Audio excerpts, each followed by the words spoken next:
Welcome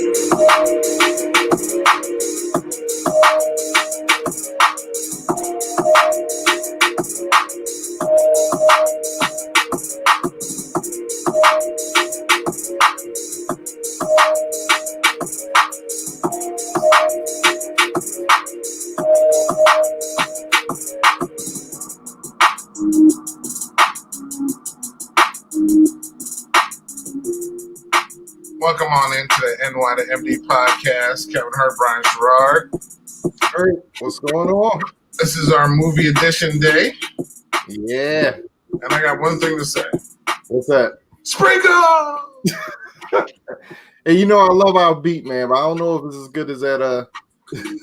Well, we aren't tag team, but we are like a tag team. But we aren't tag team. Maybe we have the NY to MD podcast album.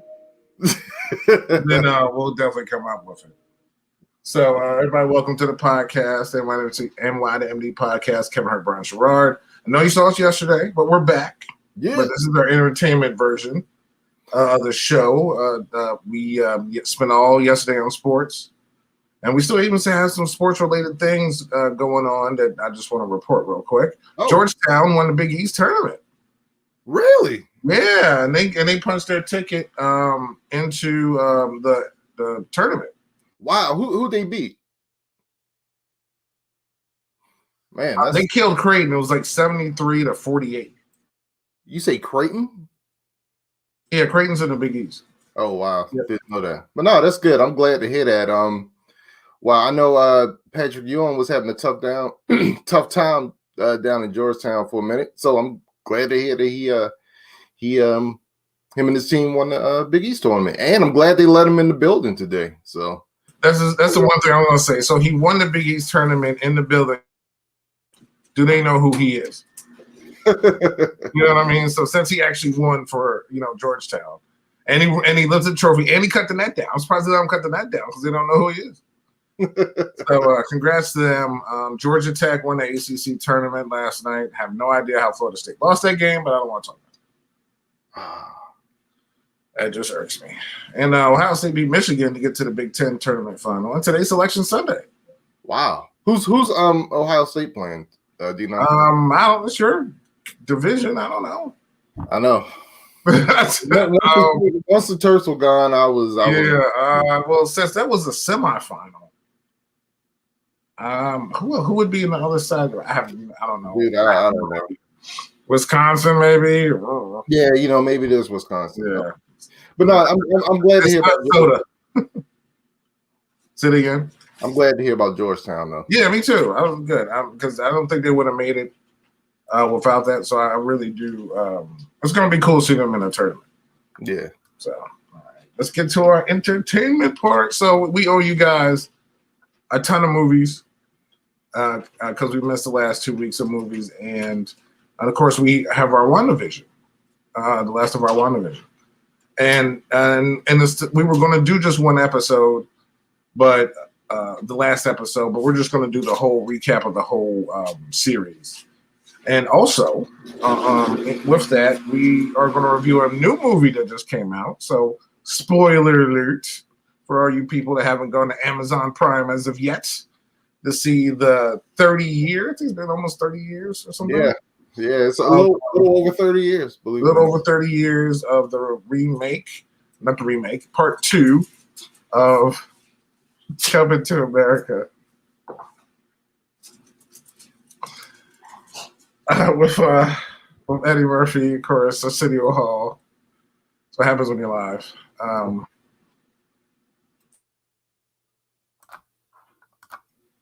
And yeah, you take it from here. Yeah, man. So basically, Coming to America came out last week. And this is something that we've been waiting for, man, for a minute. We've been waiting for this. We didn't even know we wanted it. You know what I'm saying? Like, yeah. They announced a couple years ago, hey, we're going to do a Coming to America remake. Not remake, but we're going to do a Coming to America sequel.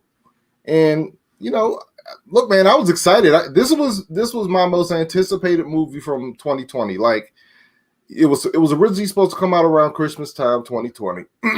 Yep. Obviously, it got pushed back. and Amazon bought the rights, and that was fine by me. And here we are. We have Coming to America, and yeah, man. What'd you think? My first question, man, is what's Coming to America worth the wait? If my wife wants to watch something, then it's worth the wait. I mean, she's like, "Oh, Coming to America comes out." Like she knew it was coming out, so that was exciting. Of course, she saw the first one, and of course, yes, she is from Africa, actually. So, yeah. So to me, it's just always interesting to see how these things play out. I guess. Yeah. But she looked forward to seeing it, and she liked it. Okay. She definitely liked it. I enjoyed it. It was funny. I think people. The one thing I think people were I'm one of those people that go into something without having all these expectations. It's a movie. I'm not expecting them to have the exact same format or do the exact same things or whatever. Only part I care about is that he dressed up again in his Mets gear. And they were at a St. John's game and all that good stuff that, so I'm all happy about that. So that's honestly the parts that I care about the most. But I enjoyed it. It was funny. I know some people didn't like it, but I don't know what they were looking for. Yeah. I was like, you got to think. I don't know when's the last good movie Eddie Murphy was in, or Arsenio or whoever. You know what I mean? So I wasn't sitting here expecting Eddie Murphy to come out putting on some acting class or whatever. I expected the same kind of formula, the same kind of sophomore humor, and just a little bit of story, and that's what we got. Yeah. So, spoiler alert: we will see this movie coming up in our top favorites. This is, we ranked our top 50 movies. Wait, this just jumped into the top? No. What? Hold on. I'm sorry. Let me back up. Okay. So the original Coming to America. When we ranked our 50 movies, that was a movie that was on both of our top. Oh, 50. Yes. So we're not going to say where it is, but it's up pretty high. Yes. Yeah. So we love the original movie, right? So I say all that to say it's Coming to America is one of my favorite movies. It's so good. So I went into this. Yeah. I mean, it's not. I was close to calling it the perfect movie, but it is just such a good movie. And it's because you have memorable characters. It's funny. There's so many one-liners from the original Coming to America. Like, you don't have to watch Coming to America, but there are so many lines that you just remember from that movie. Yeah. Soul Glow. What is this? Sexual Chocolate. That boy can sing. Right? I could keep going and going on. They have the golden arches. We have the golden arcs. Right. I mean, I could keep going on, just dropping line after line. So they have a McBuffin. We have a McStuffin. Oh man. But no, so I say all that to say I went into this with tempered expectations. Like, it's not going to be as good as the first one. Let me just watch it and see how it comes out. Yeah. And when I watched it, it was fine. That's the only thing I come up. It was fine. Like, it was a trip down memory lane. It was like, it looked like to me, like Eddie Murphy said, you know what, Arsenio, we're gonna bring the whole gang back together. We're gonna bring some more people, and we just gonna have fun. We just gonna have fun with it. It didn't take itself real seriously, you know what I'm saying? And it was just like a fun watch. It was nostalgic, it was fun. But it was fun. It wasn't great, but it was fun. Like, but I didn't expect it to be great. But right. I mean, to me, I don't know about you. There was one standout person, besides the ladies. Like the people who played his daughters, including his real daughter. Yeah, I didn't know that was his real daughter. Yeah, but there was one standout person. I was truly, I'm saying amazed. I don't know if that's the right word, but I was surprised by in this movie. Okay. I was gonna say the actress that played his groomer, but his groomer or whatever. What's it? You mean the Sons? Yeah, the Sons groomer. What? I don't even know the Son's name, dude. Like that's. No one cares about Devontae, Delirious. Not saying that he wasn't good. He was okay. Yeah, he was just okay. You know, I mean, the groomer was cool, but Wesley Snipes. Really? Because I haven't seen this dude, at least in my mind, since like Blade 7 or something. Like, I don't even remember him. And it seemed like after he made those movies, his career just kept, and his life just kept taking hits. And it was, but his accent was on point. Okay. Even my wife was like, he sounds so authentic. Really? Okay. Yes, okay. he sounded, well, being around her, like he sounded authentic. Okay. All right. Eddie Murphy sounded like somebody trying to do that. Wesley sounds like he came from there with an accent. Like he traveled there and lived there a year before filming. You know what I mean? Okay. Okay. Not just among the people I know, or next Doria. Not next Doria. But just came down there and just like really studied tapes and stuff. Like his accent was good enough. He could have been in Black Panther. Like he was really good. And I was shocked. I was like, man, what? You know what? I didn't know I miss Wesley. I kind of miss Wesley. Like, cause that dude had a lot of good movies back in the day, and it was just good seeing him again. He had a funny part, and I really did enjoy his portrayal of the general. Yeah, so it was good, and like I said, his accent was on point. Okay, that's good, man.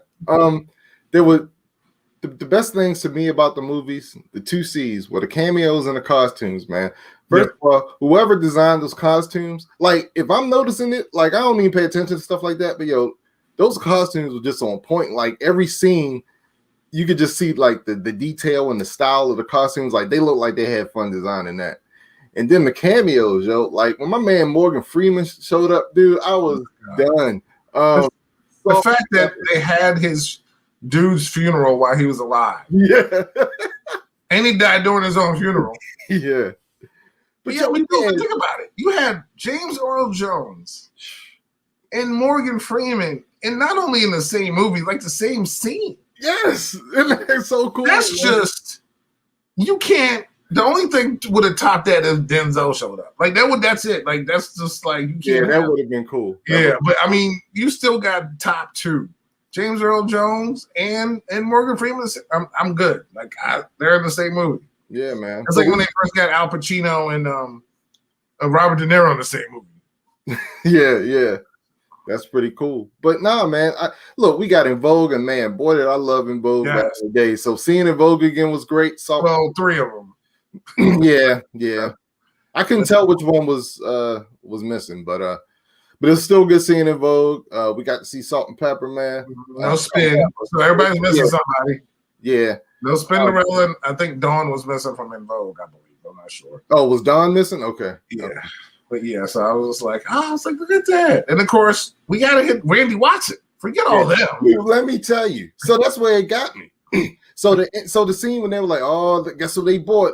I'm like, oh, who is it? Who is it? Like, that's what she was. She's like, is it Mary J. Blige? It's his name on these people. Randy Watson. Yeah, I'm thinking on my mind, oh, smack, who they get to come out here? Yo, when Randy Watson came out there, dude, I was dying. I think it's funny. I think that was the best laugh I had in the whole film. Yo, oh, really?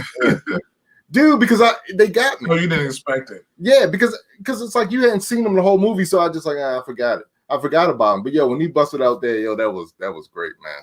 That was great. Mm-hmm. So yeah, the cameos were great.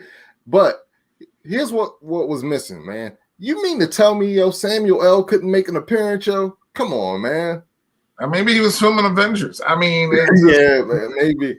I mean, he could have came in there and rolled up and did something out of McDowell's, right? I mean, Eric LaSalle was busy, so he wasn't gonna make it. I heard either. So okay, yeah, that was my second. That's my second thing. No Soul Glow. I mean, they had a quick Soul Glow reference. You hear Soul Glow? I think when the planes land in the first time they come to America, or whatever. But that's it. No Soul Glow, yo. But then again, it is. We are in the 2000s. Yeah, 2020. So But no, man, it was a fun watch. I actually want to watch it again because I think I told you I was having internet issue. Well, as you know, I had internet issues. So every time we tried to watch it, we had to watch it at 3 different times because every time we tried to watch, the internet cut off. So I actually want to just sit down and watch it as a whole. You know what I mean? So, But no, man, it was a fun watch. It was fun. It was definitely entertaining. I enjoyed it. Like I said, there was certain points where I'm like, okay, I don't know how many times you had to say bastard, like 15,000 times. Yeah, that was just 10 would have been okay, not 80 would have been okay. And then, some of the, calling him Mufasa, and stuff was funny. You didn't have to go to Hotel Rwanda and Idi Amin, and it's okay. We get it.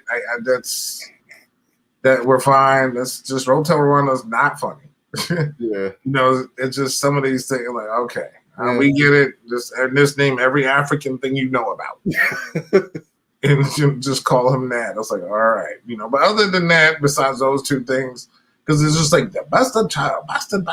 Okay, we get it. Okay, yeah. I mean, because even the scene with what's her name, the one from Saturday Night Live, the mother of his child. Or whatever. Oh, Leslie Jones. There you go. I had Jones in my head. I couldn't remember the first name. Yeah, just that whole scene. The fact that they had the Peaches. The twins were back. The twins were back, and they're still twins. Yeah, and they're still rapping. Yeah, I mean, come on. Yeah, that was pretty good, man. Dude. That was hilarious. But even that scene. Of course, Simi being at the fault of it and him kicking him and all this other stuff. It was, I was like, oh, okay. I was like, I can see, because I was like, how are they going to, he had a bastard child. What? Yeah. But, and of course, like I said, they kept saying bastard every 5 minutes. Yeah. But it was cool. It was cool. I like how they did everything. And again, this is in COVID times. And all these movies that are coming out on HBO Max, even though I haven't seen all of them, or Amazon Prime, I just kind of want to stick to the comedies for a little bit.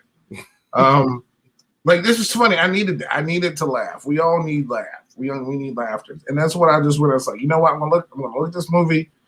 Hopefully, I find it somewhat funny, and I did, and I enjoyed it. And that's all I was looking for. I wasn't looking for something that's going to win Academy Awards. Right. I was just looking for something that was going to give me a couple laughs here and there, and that's what it did. Yeah. It accomplished what it's supposed to do. Exactly.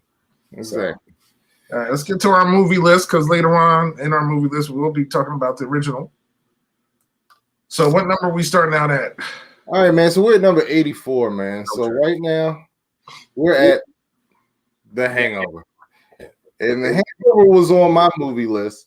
And I had to put this movie on here because this was a movie that I saw in the movie theaters. Me and Janae went and saw this movie, and this movie, I can honestly say, I don't think I've laughed any harder, than I did in this movie, man. It was hilarious. Like the first time I saw it, and kind of knowing the premise, and the first time I saw it, just seeing it for the first time, I just remember, the whole movie theater was dying laughing. It was hilarious, man. The concept was great. We got a Mike Tyson cameo, and this was when Mike Tyson was kind of, irrelevant. Like he was gone. Yeah, he had kind of he was in Bolivian. Yeah, right. I was in Bolivian before this. Right, Bolivian. Yeah, man. But The Hangover, man, it's so funny. The concept was great. Incorporates Vegas, which is it's in Vegas, which was also great, man. But this this reminds you of how your bachelor party was. Exactly. Yeah, that makes sense. Yeah. I mean, I lost my memory, dude, and I could, Yeah, probably lost a tooth. Yeah. Luckily, you didn't get a tattoo, nor did you get a hangover. No, man. But it was just, this is just one of my favorites. I haven't watched it in a while, but I just remember that first time I saw it, man. Because I'm really big into the movie theater experience, and this dude. Yeah. If it wasn't for, there's certain things that if you don't experience it in the movie theater, it doesn't hit you the same. Right. Like when we start getting into other movies down the road, just that real, especially movies with like this one where everybody's cracking up, so you're cracking up. You know what I mean? You hear Yeah. people start laughing, or even depends on what kind of movie theater you go to, where you're just like, "Hey, yo, that dude's killing me right now," and and everybody just starts laughing at the commentary. You know what I mean? So yeah, The Hangover is one of those movies. I like it. It just wasn't in one of my top things, but when it first came out, oh my god, dude waking up, he got in the bathtub, had a tattoo on his face. Yeah. I mean, and of course, Mike Tyson. There's a lion. There's babies. Yeah, the baby, yo, that was hilarious. The baby, like, oh my god, bro, like, naked dudes in the trunk. Yeah. So I mean, yeah, that was pretty much our introduction to Kim Jong, I think. Yeah, I think yeah. The Dr. Kim Jong. Yeah, Dr. Kim. So. Sit there, like, come out now. He's hosting stuff. He's everywhere. Yeah. So, oh my god. Oh yeah, that was fun. So that was a classic. Yeah, man. All right, coming in at number 83. Both of us love this movie. I don't understand how it wasn't on both of our lists, but yeah. Well, I know you have certain feelings about it now, but number 83 is a Lego movie, man. This was another movie that when I saw it, and I can't remember which of us saw it first, but I know we both wanted to see it, but I was shocked at how good this movie was. This was, I think, one of the reasons why I wanted to see it, because my son was really into Legos in the time. I mean, really into Legos. He was already watching like those Lego-based shows like Ninjago and all that stuff. Oh, okay. So yeah, so this came out, and I remember the commercials, and they had Chris Pratt. I was like, "Oh, this seems like a cool concept. I'll check it out." But the story is so good, and then the deeper level of the story is even better. And at the end of the day, this movie is about a father and a son. You know what I mean? That's what that's a father's relationship with a son. And with us being dads now, movies that center around relationships with your kids and stuff, they kind of hit you a different way. So when you really see what this movie is really about, it hits me on so many other, it hits you on so many different levels. It's so good. Yeah, but the story, but even without that reveal at the end, especially when Will Ferrell, dude, oh man, that's my man anyway. But especially with the reveal of what's really going on, even before all that, like the whole Lego centric story is just so good, man. The animation is really good. I'm really big on animation and the quality of animation. Animation's great. You had look, man, we had voices. We had Morgan Freeman once again. Yeah. In this. Will Arnett was Batman. Yeah, Will Arnett, which spawned the Lego Batman movie. Mm-hmm. We had Elizabeth Banks as Wild Style. Yeah. So this is just such a good movie. This is a movie that when I put it on and watch it, it makes me laugh, and I love it, man. I love it. I mean, there's nothing I can say except everything is awesome about this movie. Yeah. I mean, I was over the moon for this movie when I saw it, when it came on TV, and I think my daughter killed it for me. Because I would just sit here and just watch the movie by myself. Because the movie's just, like you said, it's funny, it's good. Like you said, there is like a little theme to it. Just the X-Acto knives and just the way the Exact Zero. Just the way that they were just breaking things down, explaining things, and how they had freaking your boy in there too. Liam Neeson was in the freaking thing. Oh yeah, I forgot about that. It was good cop, bad cop guy. That's right. I forgot he was hilarious too. Those are my parents. Come on, mommy, daddy. Come on. Like it's just so good. Like you said, Will Ferrell. It's with the what the heck, Crazy Glue. Yes, every little special, just every little thing was good. It was just so good. This started off, everybody like that. I'm like, okay, where are we going? And it just goes from there. And you go down this little rabbit hole, and these different places and different play sets, and Unikitty and the superheroes and all the other stuff. Man, it was I loved it. I loved it, and this definitely deserved to be on the top of it. Yeah, man, I love this movie, man. I totally forgot, man. Yeah, everything is awesome. I mean, dude, that song, I was singing that song like a couple days ago. How can you not remember that song? Yeah, It's going to be with me until I'm 90. I'm just be like,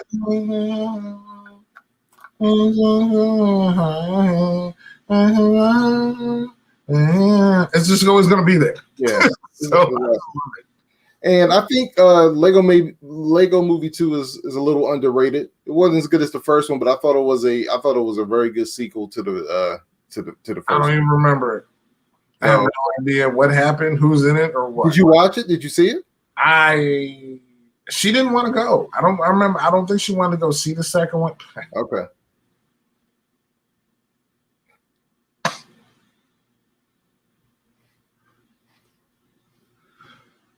That's probably his number one movie. Did you see the commentary? Oh no! Can you? I'm gonna need you to elaborate on this. No. Can you pull it? Can you pull it up? Oh, okay, sorry. So yeah. So we have this listener. His name's AC from North Carolina A&T. And shout out to the A&T ladies who won and go into the NCAA tournament. I think this is his number one movie. So if he had a list, I think Bad Boys 2 would be number one. And number 2 on that list would be Bad Boys. Mm-hmm. Number 3 on that list is probably You Sucker. Oh, okay. Yeah. Oh, I thought you were going to say Bad Boys for Life. That's probably number 4. Oh, okay. Yeah. Okay. So, let's pull the list back up. Let's go back up. All right. So, but I didn't even see Lego Movie 2. Like, I really don't remember what it was about. Okay. No, it was pretty good. Like I said, one as good as the first. That Lego Movie was so good, you know. Yeah. Sequels rarely eclipse the original. So definitely. But anyway, let's move on to number 2. These next 2 movies, actually, these next 3 movies were on your list. So we're just going to go right on. Personality. All right. So Tombstone. Tombstone it's a Western. It's about Wyatt Earp. And it's I think what up? Tombstones, I thought it was about more so about Doc Holliday, I thought. No, it's why you see who's Kurt Russell is in the front. You see Doc's over to the side. Okay. Yeah. There were just Doc Holliday movies, but Tombstone came out. Every time it comes on, I think Kurt Russell did a great job playing Wyatt Earp.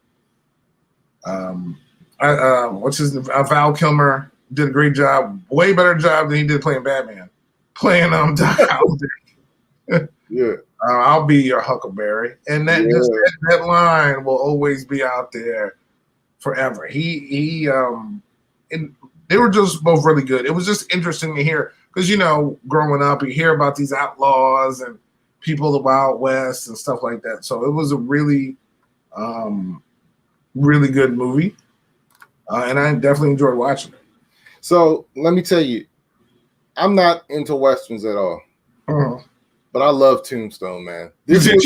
Yes, Tombstone is the one Western that I absolutely like. It's probably the only Western I really like.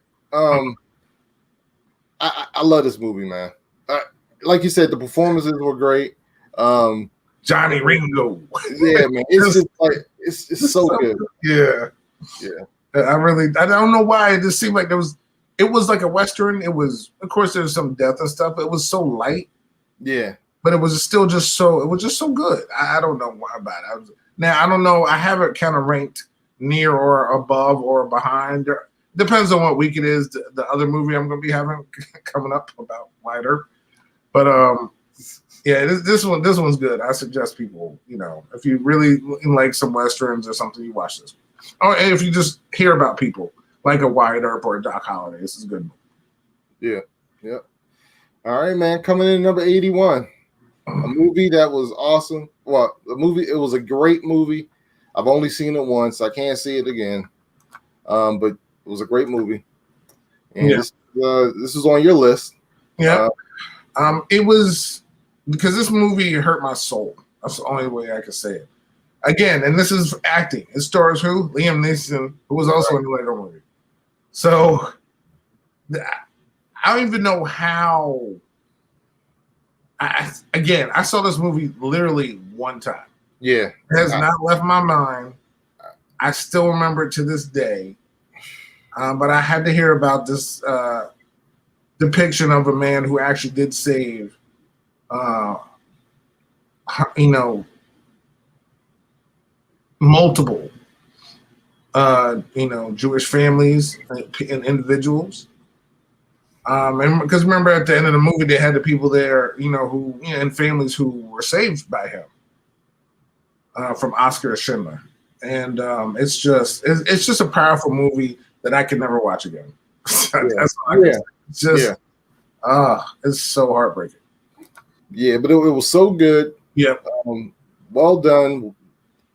Like you said, everybody. I mean, it was just well written, well done. Performances were great, powerful, but it's just hard to watch, man. It's hard to watch, but it's a great movie. Yeah. But it's it's so heavy.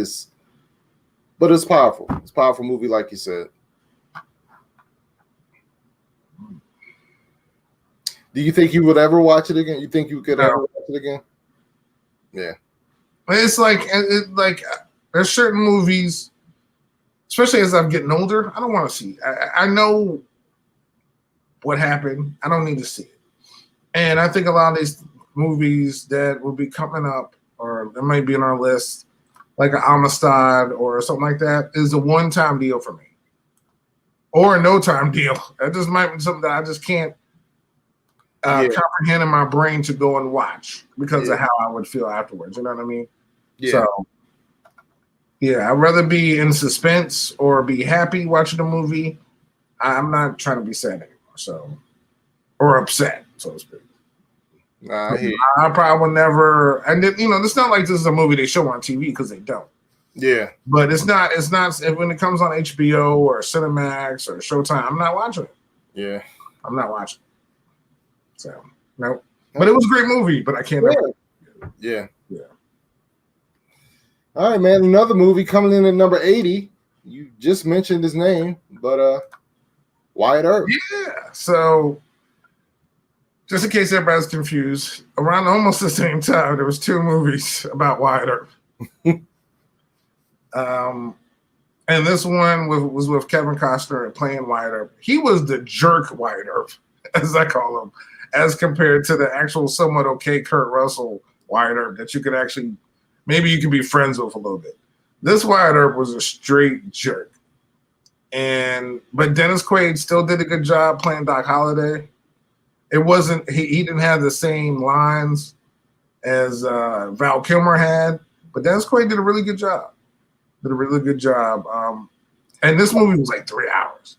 Whoa, really? Wow. Yeah, it was like a long movie because it's one of the when Kevin Costner came out with the Dancing with Wolves and Water Worlds and all those like long epic type movies. So this was one of them for him.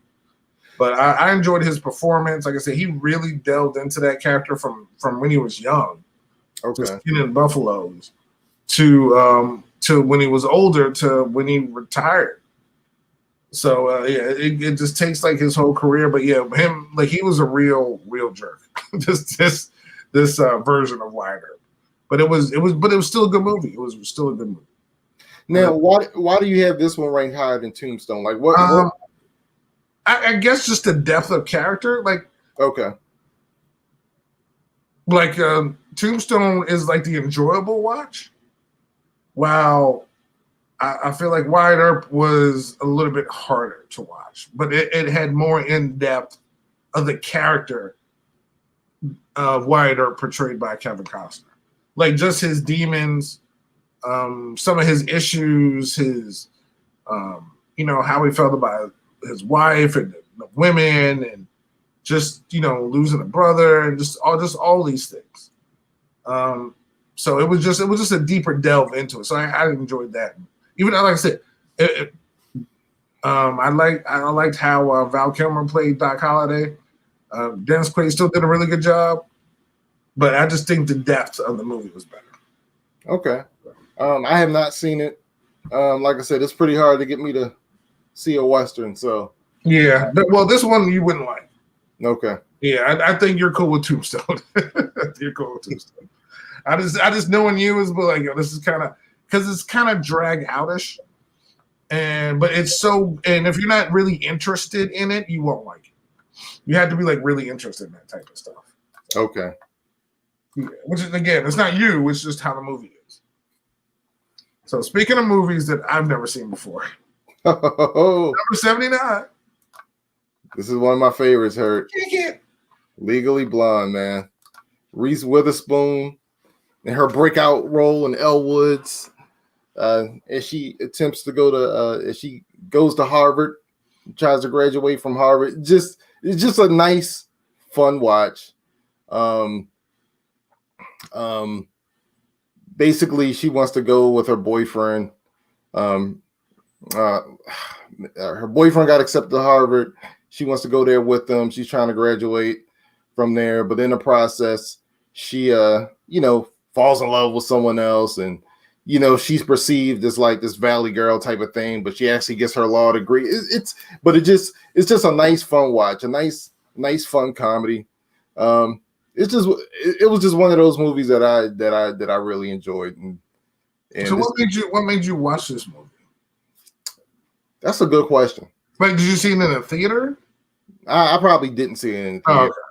But this is one of the movies I have in my DVD collection. It's just a nice, funny watch. And Reese Witherspoon is great as Elle Woods in this movie, man. But yeah, man, it's good. I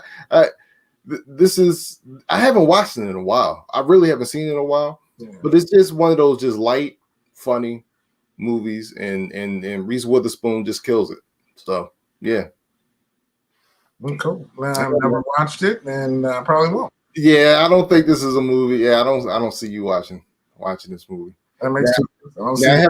Now I have another movie that's really, really high on my list that you probably never seen. That's kind of in this same vein.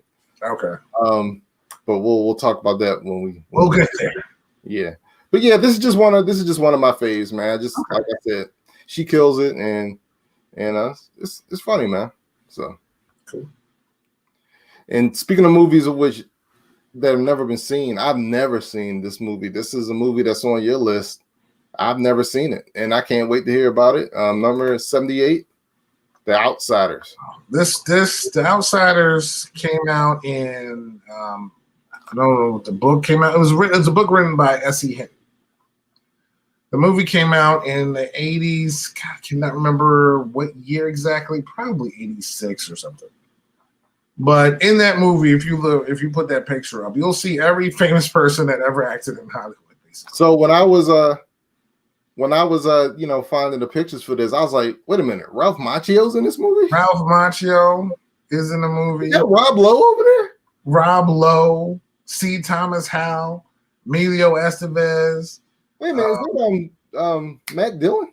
Matt Dillon, Tom Cruise. Oh, dang, I didn't see Tom Cruise over there. Who played Soda? No, was it Mickey? Yeah, because he got a tattoo of Mickey on his arm, so he played Mickey. Wait a minute, is that Patrick Swayze over there? Patrick Swayze, yep. He was the older brother. Wow. Okay. Yeah, Matt Dillon played Dally, known as Dallas, so they call him Dally. The main character was C. Thomas Howell, who played Pony Boy. He eventually dyed his hair blonde. We call him Pony Boy. It was like this coming of age movie. Like I said, all these dudes in this movie. I forgot who the oh my god, who was the lady in the movie? I see her, Lange, Jessica. No, is it Jessica Lange? Molly Ringwald, maybe. No. I'm just thinking anything with Molly Ringwald in it. So just no.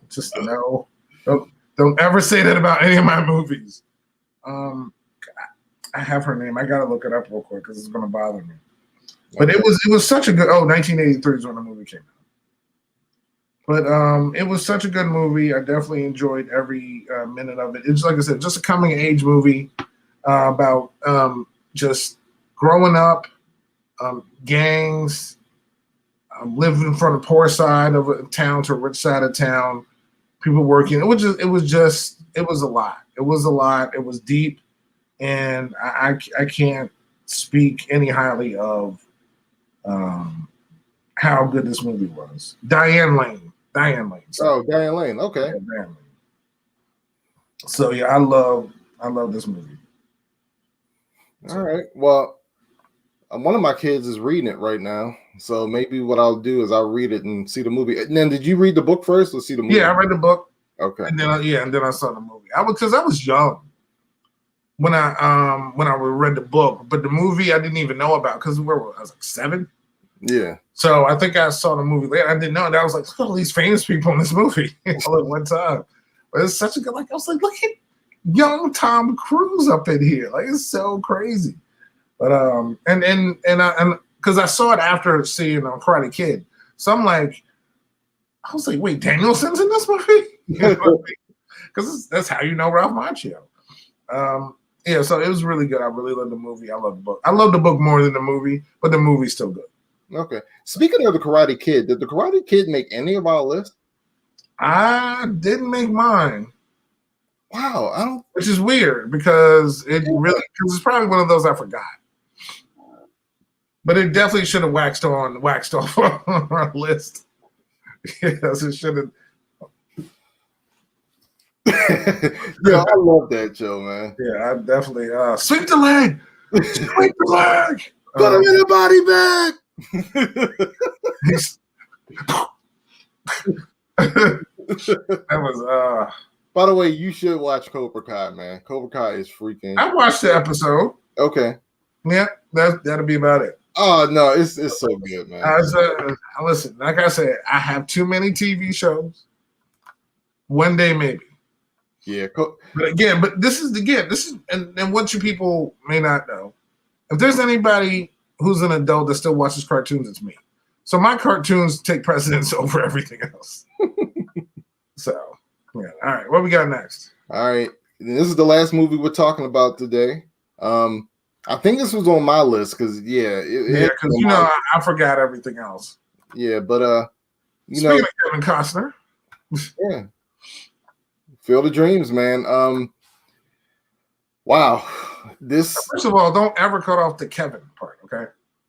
You can cut off the Oscar, just don't cut off.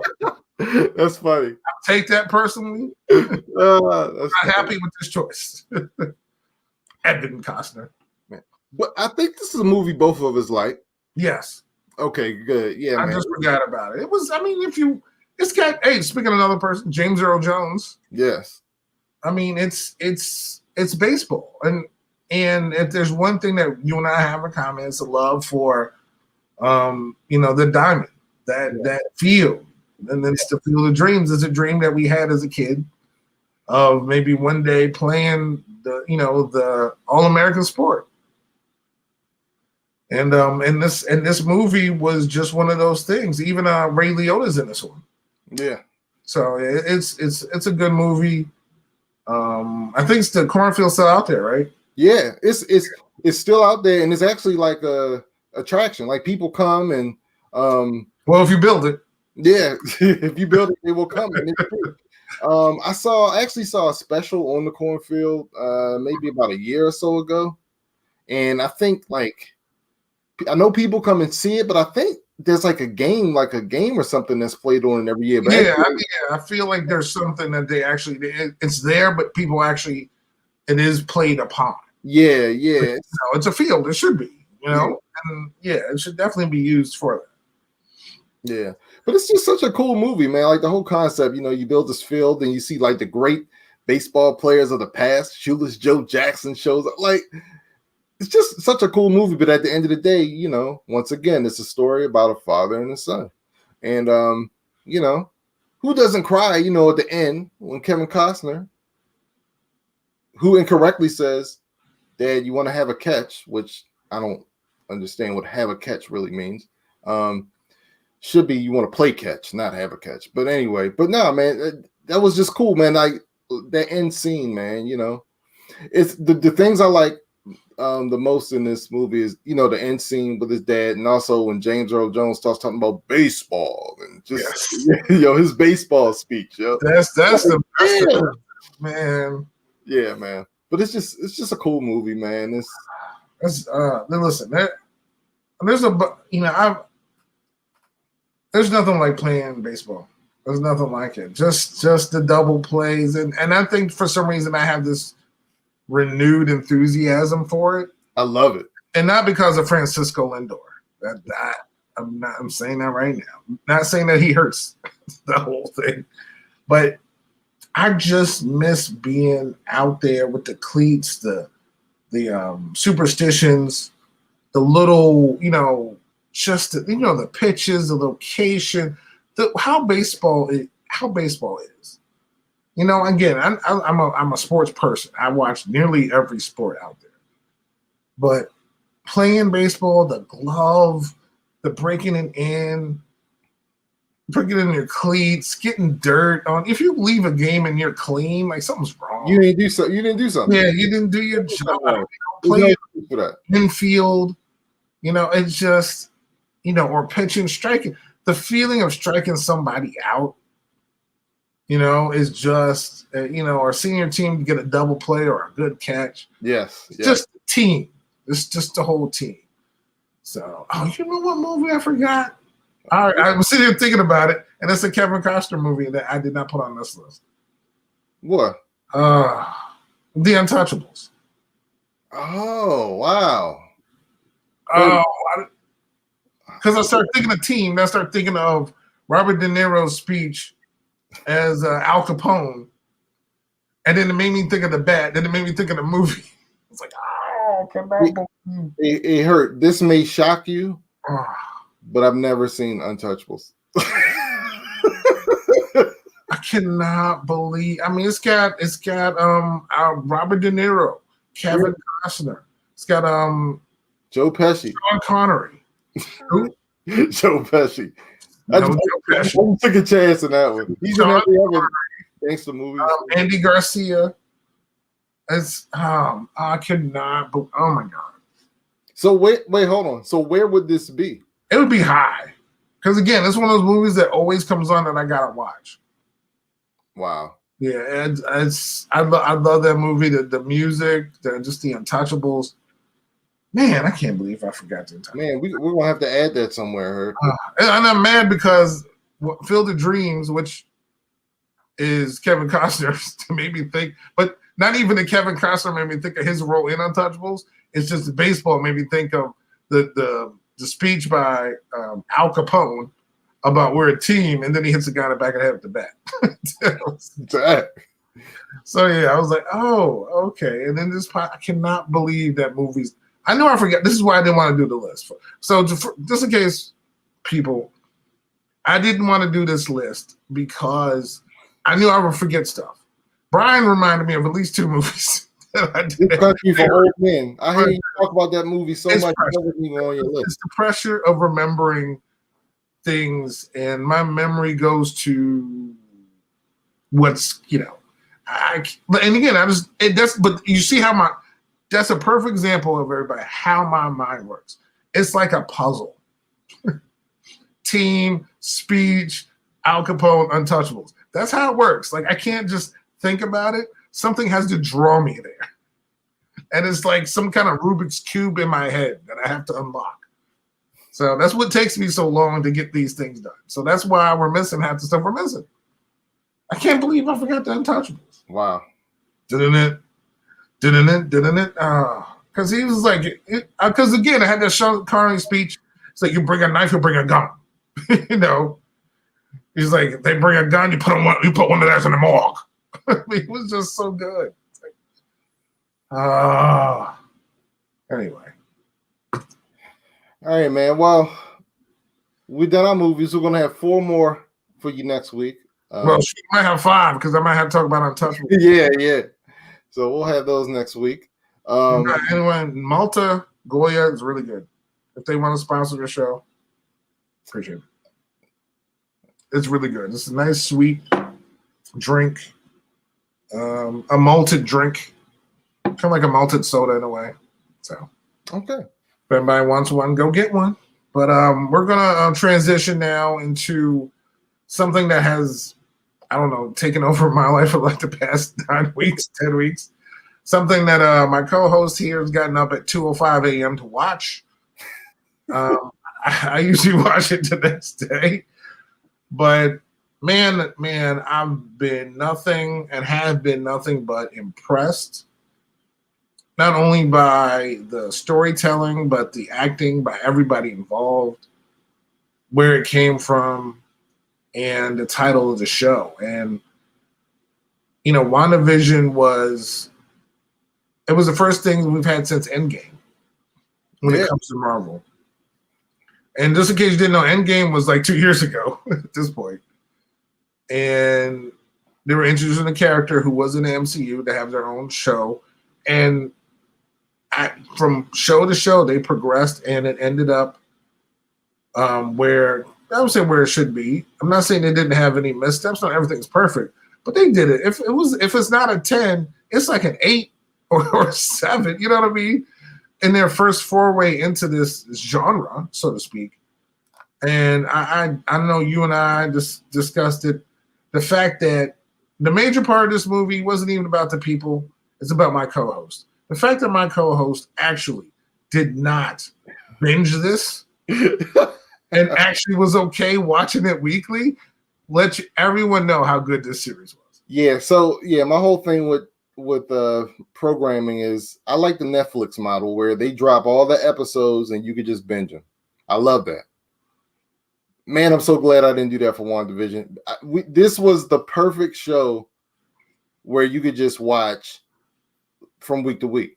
The only problem is the episodes were so short, it's like until you got near the end, which is fine. Like I had no problems with the episodes being short. It's just that in the beginning they were so short that you wanted to keep going. You know what I mean? Like you just wanted more and more of it. But anyway, yes, you are correct. I didn't binge it, and I'm glad this is so much better watching week by week because it kind of reminded me of Lost, trying to figure out theories, trying to figure out what's going on, trying to just come up with theories and stuff, which is what made Lost so great, is that in between episodes, you could theorize with your friends. You could go to the water cooler at work and talk about it. You could listen to podcasts that talked about different theories. And that's how WandaVision was for me, man. So this kind of brought me back to my Lost days a little bit. Like I said, it held you week from week. It had a cliffhanger, or it had it started off from the it was very sitcom-y. That very first episode was very sitcom-y. But it was just so enjoyable, just Vision, and it was Wanda, and it seemed like it was the perfect suburban family. Like we grew up with a white picket fence. Yeah. Oh, get the name right. Hurt. It's Viz. Oh, my bad. Yeah. Viz. Sorry. Viz. Sorry. Wanda. I got Wanda, right? But it started off just so simple and quiet. You know what I mean? And we didn't know what we were going to get. It started off in black and white. Yeah. It started off in black and white, and we didn't know why. I had a feeling where we were going with it. I'm glad it went in some directions, and I'm glad it didn't go in others. And it was just a good show from the beginning. It had me hooked from that first episode to her getting pregnant, then having the kids and the neighbors and the little idiosyncrasies. Even when Monica showed up and all the other little other people involved. It was just really good. And you know what this show did? It took two characters I really didn't care too much about. It made me care about them. You know what I mean? And this was pretty much a character show. This was pretty much taking the delve into these characters. They're about secondary Avengers in a way. Yeah. They weren't primary. They're like, yeah. I'm not saying afterthoughts, but they weren't like they weren't Thor. They weren't right. Iron Man. They weren't Black Widow, Hawkeye. Right. They were just these two side characters, but I care about them so much now, man. Yeah. And I just thought it was so good. It was well written. The performances were really, really good. Yeah. To me, the two best performances were definitely Elizabeth Olsen, the way she had to change from different sitcom moms, and wives in different decades. But Catherine Hahn, you talk about the standout. To me, Catherine Hahn and Elizabeth Olsen were great, but Catherine Hahn just knocked it out the park, man. Oh yeah. Yeah, she was great, man. And even her character switch. It's like you forget that like Agatha and Agnes are the same person. Totally different. When she like, wow, that accent really comes and goes, doesn't it? Yeah. Yes. Because that's what it's like. It's like she's kind of said some stuff that you're thinking as well. Because I'm like, wait, because remember I even say to you, does she have an accent? Did she talk with an accent? Yeah. So, but no, Catherine Hahn was great, man. Listen, she played a great Agnes, and then but my person in this was even though he wasn't in a lot of it, and it was about him, but Paul Bettany. Yeah, he was great. He made Vision real to me. Yes. Like he made Vision have a soul. Like even going back watching, I know we talked about it this morning, watching Infinity War, or even watching Age of Ultron when he was just there. I'm like, it's Vision, whatever. Even when remember watching, was it Civil War? A Civil War where Vision shot at Sam, missed and hit Rhodey, and took Rhodey out, and Rhodey kind of crashed. Because Viz missed, he's like, I thought you weren't supposed to miss. He's like, I was distracted because he was, and when he tried to keep, and then I believe it was when he tried to keep Wanda at the base so she wouldn't hurt anybody. I just thought of him as just there. Like he's cool, he's part of Jarvis, but whatever. But during this series, like I felt like they were this. Even in, like I said, even in Infinity War, he started becoming more. But it was like here, I actually just thought of him as, I don't know, human in a way. I don't know, like it's human tendencies. So when you go back, and now when I go back and I look and see Infinity War, when he actually gets taken out, it's like, like when his will, I was like, oh man, that's bad, But now I'm just like, what I mean? Like it just like dude just ripped his skull out. Like it wasn't like he didn't die just like he just died. Dude had it just he's not human, but still it was just the thought, just Thanos taking his fingers and just grabbing the stone out of his head and taking part of his head with him. Yeah. And then just goes limp and he's gray and he's gone and just throws him to the side. Yeah. And how that interacted with how Wanda's trauma, and at first she thought she killed him. And then, Mr. Timestone goes and redoes everything and brings it back and kills him again. Yeah. And how that could affect somebody, which is how we got the show, honestly. And we don't even, when I go back and when I watched it, it's way more traumatic now than it was when I watched Infinity War the first time. Again, it was still like a big scene, like, oh man. But it wasn't like, oh man. Like now I'm just like, wow, just seeing it again when they redid it. And I'm like, and when you saw Vision when he was in pieces, that was hard for me for some reason. Yeah, that was like, oh wow. I was like, I almost like took offense to it. Like, how dare they do that to Vision? And then when she goes down there and she's like, I don't feel you. And I was just like, and he said that to her before he dies in Infinity War. Like, I feel just you. I know it's you. You know what I mean? Yeah. And it's like, I can't feel you. And it's like, so it's like, it's so good. I'm sorry. No, yeah, go ahead. So here's my question for you. Did the WandaVision finale stick the landing? Yeah. I definitely, I think it, was it, but I feel like it was missing some things, yes. But it wasn't where. What was it missing? I honestly was expecting another character. I would just feel like not even like a major, I felt like it was supposed to be this cameo coming in from somewhere that kind of never happened. Like and maybe it was, and again, I can't blame them. Maybe it was my fault, but I kind of felt like a cameo was coming. So every other corner during that finale, which was the longest episode of the series, I was just looking for something. I was like, oh, when she fights, someone's going to come out of the sky. Or when Visions fight Vision, somebody's going to come out. Just whoever it was. Because throughout the whole series, we were supposed to be getting Reed Richards or Mephisto or Doctor Strange or somebody's mama. It's supposed to be, and that never happened. I thought we were going to get a Captain Marvel cameo. Yeah. So everybody thought it was supposed to be something, and it didn't occur. So I'm not saying that it's their fault. I mean, we just all kind of assumed or felt like somebody was going to show up. Yeah. And it just kind of never happened. Because Monica, like you said, and I don't know what's going to happen with Monica. Maybe she's going to go up and see, Nick Fury. Man, Nick Fury was going to show up. Somebody. Yeah. So, or another Avenger. Hell, Hawkeye could have showed up. I don't know. So I was thinking somebody was going to show up. In that, especially in that season finale, no one did, but it didn't hurt because it was still such an emotional moment. Really seeing how what she. Oh, you look a little frozen there, Hurt. Okay, it looks like we're having technical difficulties, Hurt. If you can hear me, try to get out and come back in, and hopefully, that should bring you back in.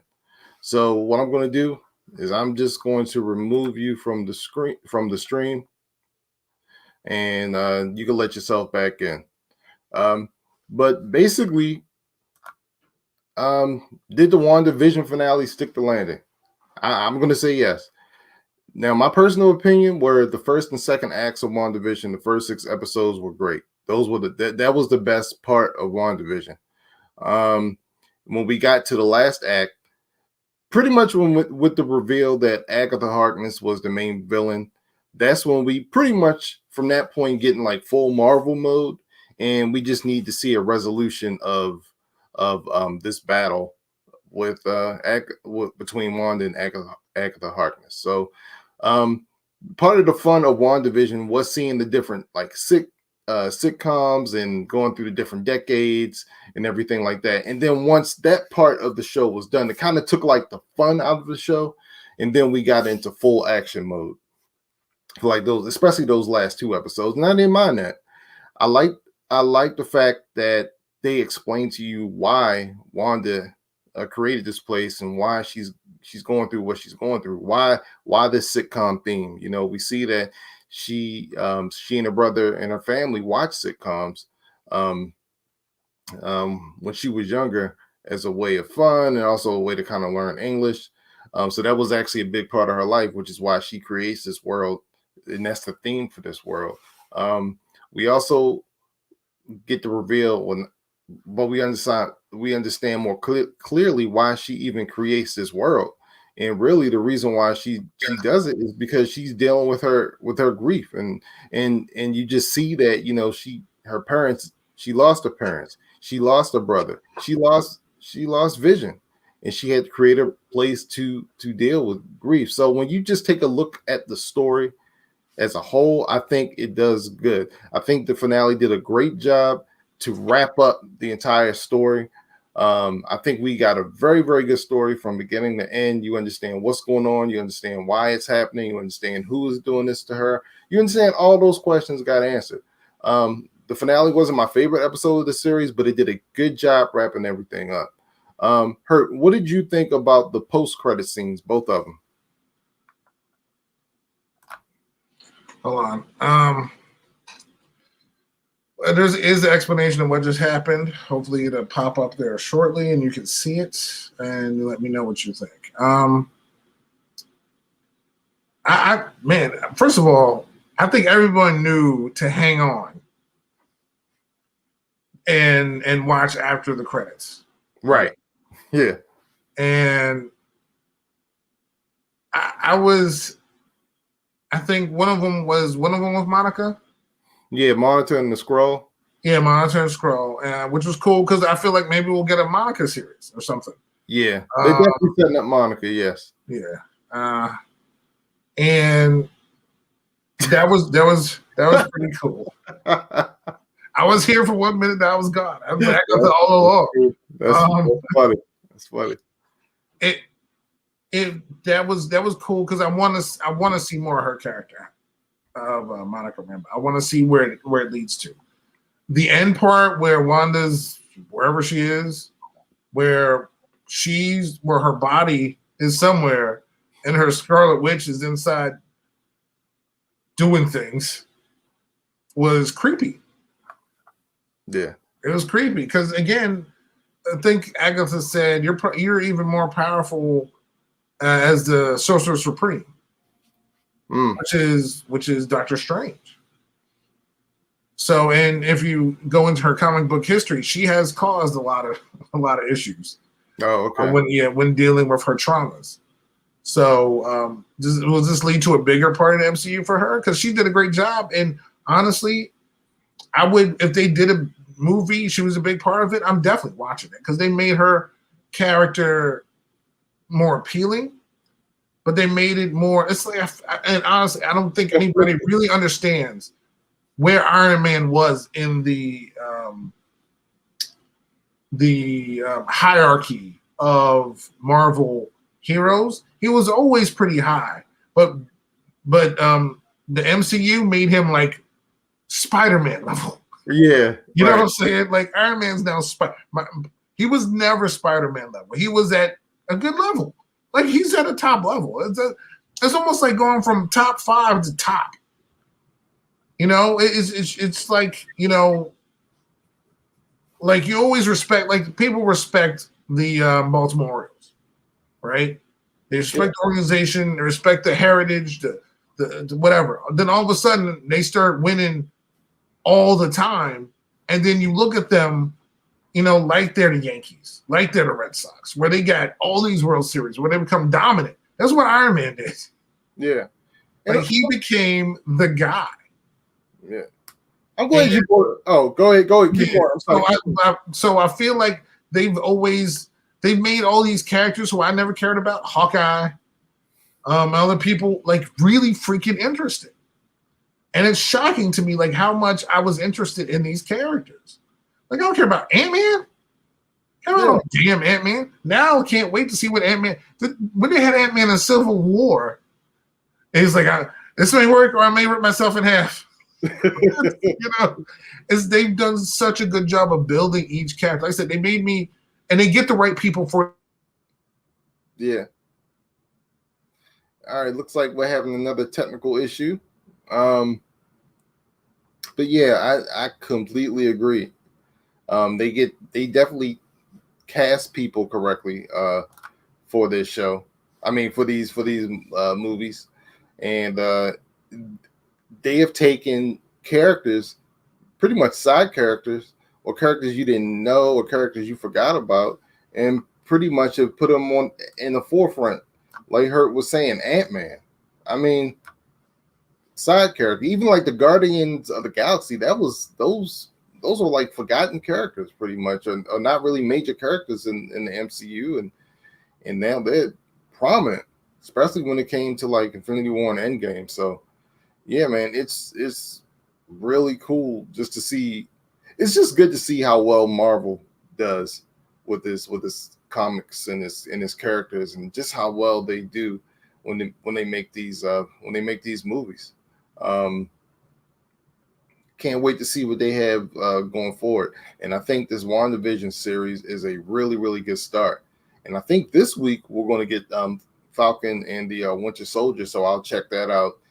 Now, those are two characters I really don't care that much about, but I don't know. Maybe this series will kind of change things for me. I'm pretty much all in Marvel at this point. It's almost like Marvel can do no wrong to me. Pretty much everything they put out is pretty good. I love WandaVision. Love the last two Infinity Avengers movies. One of my biggest, the last Marvel thing that disappointed me and I thought was going to be way better was actually Captain Marvel. That was the year that came out. That was my most highly anticipated movie, and that kind of disappointed me. But you know, that's one of the few movies that disappointed me as a one of the few Marvel movies that was disappointing for me. But no, I can't wait to see what they're gonna do. And I think right now this is the Disney Plus I know I was waiting for. One of my beasts with Disney Plus when it first rolled out is that it had very little original content. Now it did have the Mandalorian, but after you were done with the Mandalorian, it didn't have any original content. Yeah, it had its catalog, its vast catalog of movies and TV shows, which was great. But once you get past that, there was nothing original. Now, and this is the great thing about Disney Plus, I think WandaVision was perfect. And I think its impact on Disney Plus is going to be great because now they're going to start rolling out all these Marvel shows, and these Star Wars shows. So Disney's just going to keep rolling out stuff back to back to back to back. And that's really, really going to help the channel. And I think I think WandaVision really helped out. I know during when new episodes of WandaVision were released, I know on a couple different occasions, Disney Plus crashed from people trying to watch WandaVision. I know Disney Plus subscribers have greatly increased, even beyond their projections for when they first started Disney Plus. So good for them. Can't wait to see the Marvel content that's going to be coming out real soon on Disney Plus. I'm hoping that these technical issues resolve and that my co-host will show back up. Hope he's correcting that. But let's see what kind of comments I have here and see if he's in. So Gunnar Hurt, what was your favorite episode? That's a good question. I think my favorite episode of WandaVision would have been, I believe it was episode 4 or 5, but with the 70s episode when they first get into the step into the 70s. That's probably my favorite because there was just so much going on and just trying to figure out what the heck is going on. And Wanda's all of a sudden pregnant. She's got kids. Like what is happening? We see storks just walking around. Monica as delivering babies. Like what? I just like that whole 70s vibe, the 70s feel, and just remembering trying to figure out what the heck what's going on in that episode. So that was my favorite episode.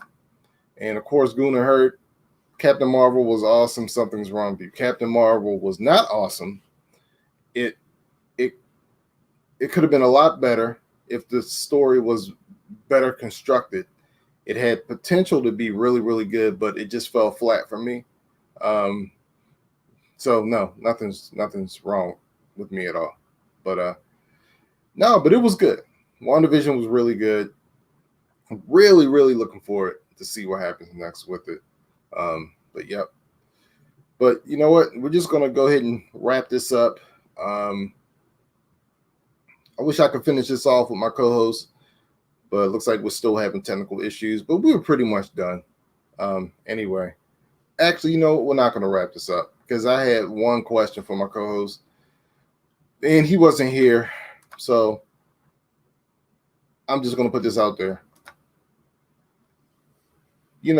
Hurt talked about, the Orioles. And it's funny that he actually mentioned it up because I want to know, why is Quicksilver an Orioles fan? Oh, here we go.